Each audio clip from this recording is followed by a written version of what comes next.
Hi, thank you for watching Yoga with Elia. I am Elia, and today I wanted to share a little bit about nutrition and how to get a lot of good nutrition at once without going through too much trouble and having to learn a whole lot of culinary skills. Because after all, health is a part of yoga and nutrition is a part of yoga.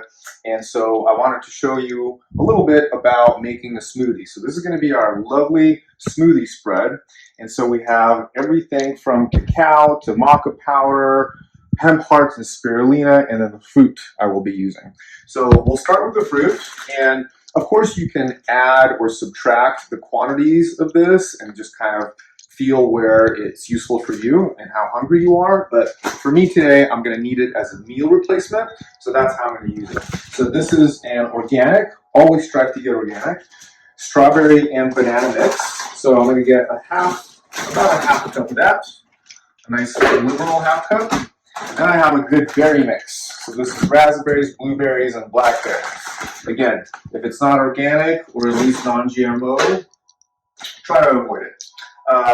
The thing about berries, I will always suggest that you add blueberries to, if you can, to your smoothies. Blueberries have some kind of an incredible and potent cognitive benefit. They're actually classified as a nootropic. There was actually a study that was done where they tested people that had a cup of blueberries before a test and people that didn't, and they showed significant better results with people that had a cup, and they even doubled that up of people that had 2 cups versus people that had 1 cup, and people that had 2 cups of blueberries did better. So from then on, I've just been using blueberries as almost like a brain stimulant or brain health addition. So then we have spirulina. So spirulina is a blue-green algae. It is high in protein. It is high in B vitamins. And of course, omegas is one of them. And usually they recommend about a teaspoon, but I generally try to go for about a tablespoon of this. Okay, and next in line, we have pumpkin seeds. Now, if you don't want pumpkin seeds, I would say in any smoothie you make, try to add some kind of nuts. The thing is, think about it this way. Any nut usually has minerals. So something very dense and very hard is going to be mineral packed. So things like selenium and magnesium and calcium and iron. Nuts are your friends for that, nuts and seeds. So pumpkin seeds are one of my favorites. They are packed with protein, and they're actually a great source of omegas and also proteins. So we'll do a couple of tablespoons of that. I think that's the typical recommendation. And then of course you can't have a smoothie without hemp seeds. Now hemp seeds have one of the best protein profiles, amino acid profiles. So I typically do just a tablespoon of that, but depending on the taste, you can always add more. Adding any more of this stuff is never going to hurt you. I mean, not adding enough is going to hurt you. Then we have, what do we got? Omegas, the chia seeds. So again, high in omegas, high in protein. This is an incredible food.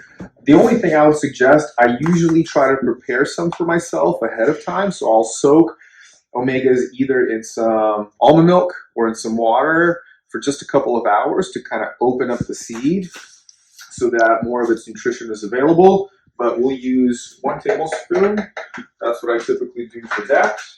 And here I have 2 tablespoons of cacao nibs, or you can use cacao powder. Again, it's a hard, dense thing, has great amount of antioxidants, very comparable to coffee actually, in minerals.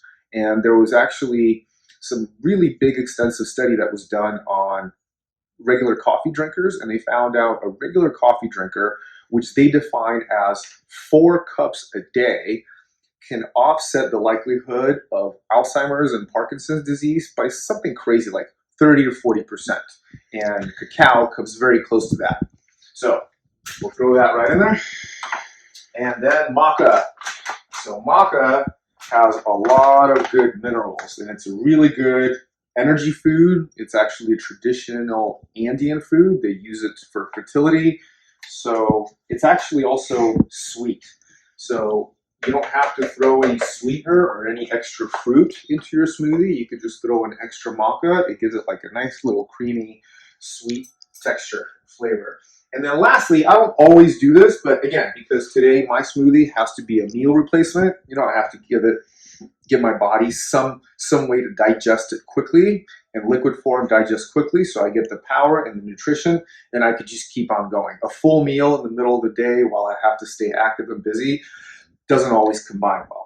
So depending again on how much you like peanut butter or not, about a tablespoon or two is great for that.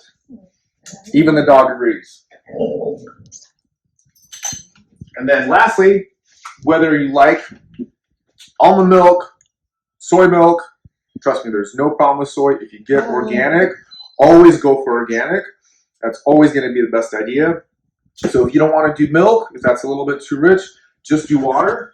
So, and with that, you typically add whatever the necessary amount is for the smoothie not to be too dense. So depending on how liquefied you want it to be.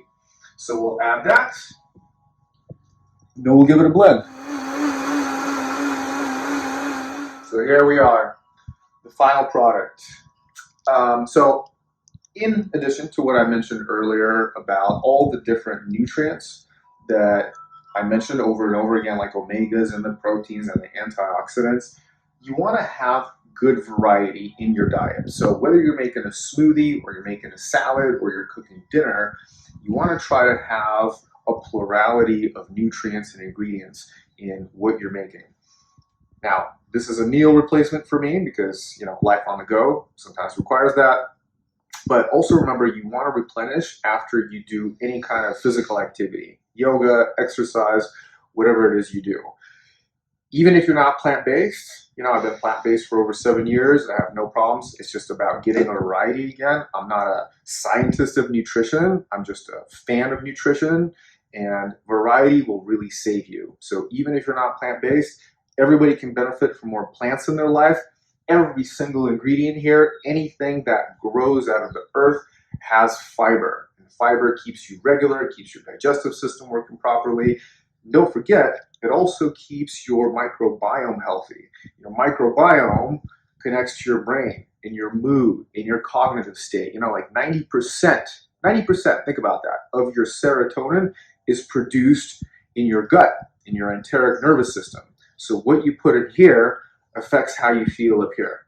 So that is it for today. I hope that was of some value to you. Thank you for watching, and I'll see you on the next round.